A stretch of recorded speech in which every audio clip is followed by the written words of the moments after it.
नमस्कार, मी शिवांगी शर्मा आणि आपण पाहत आहात तळोदा वृत्तांकन न्यूज। चला जाणून घेऊया आजच्या ताज्या बातम्या। वन विभागाची सिनेस्टाईल कारवाई।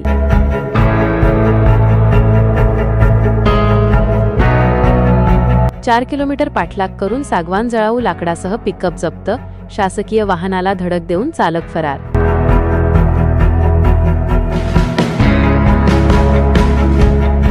उपसंपादक रवींद्र वळवी, तळोदा वृत्तांकन न्यूज नेटवर्कसाठी धडगाव।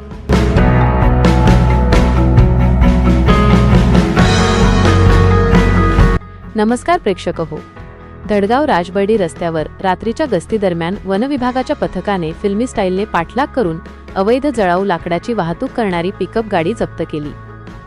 कारवाई दरम्यान वन विभागाच्या वाहनाला धडक देऊन पळून जाणाऱ्या आरोपीचा वनकर्मचाऱ्यांनी तब्बल 4 ते 5 किलोमीटरपर्यंत थरारक पाठलाग केला।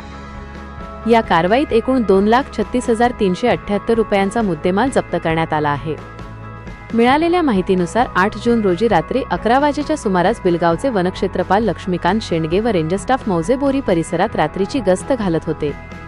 यावेळी समोरून येणाऱ्या संशयास्पद पांढऱ्या रंगाच्या पिकअपला क्रमांक MH43F3207 थांबवण्याचा प्रयत्न केला असता चालकाने शासकीय वाहनाला उजव्या बाजूने जोरदार धडक दिली आणि गाडी पळवून नेली। वनपथकाने अत्यंत शिताफीने शिंदवाणी परिसरापर्यंत पाठलाग करून गाडी पकडली, मात्र चालक अंधाराचा फायदा घेऊन फरार झाला। या वाहनात 3.40 घनमीटर बेकायदेशीर सागवान जळाऊ लाकूड आढळून आले।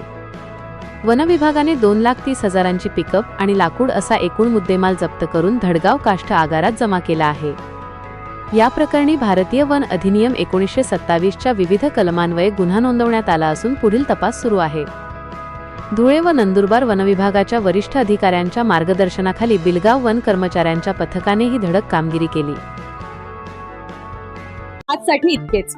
अशाच ताज्या आणि महत्त्वाच्या बातम्या पाहण्यासाठी आमच्या चॅनलला सबस्क्राइब करा। धन्यवाद।